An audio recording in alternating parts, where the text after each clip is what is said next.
Lady Verity Harper surveyed the tables for any items that marred her perfect setup. A tartlet abandoned on the white linen, a spill of sauce staining the shine of a silver épergne, a plate of biscuits placed with the savouries and not the sweets. This was the best time to do it, since most of the guests were in the ballroom examining goods to be auctioned off to benefit the Foundling Hospital. As the second and last event Elegant Occasions was hosting for the charity this year, they needed to impress society and raise a great deal of money.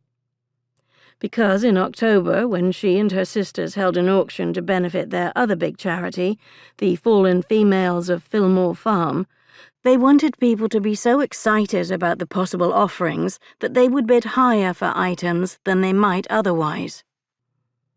It was always harder to raise money for charities that helped women of ill repute than ones that helped babies.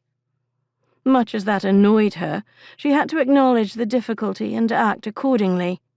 Hence her determination to make this auction go extremely well.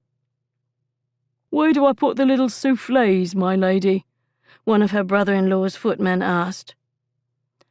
"One tray should go over by the turkey skewers, and the other by the marzipan.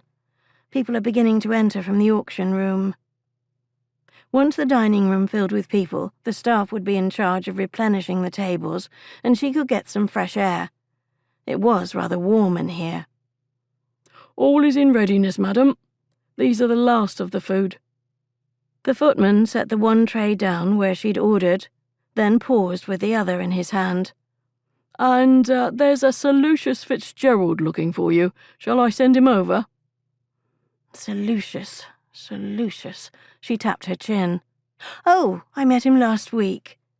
The engaging fellow was a bit older than her brother-in-law, Lord Foxstead, and an eligible bachelor besides, which would normally put her on her guard. But as Under-Secretary to the War Minister, Sir Lucius was mainly an important connection she dared not ignore.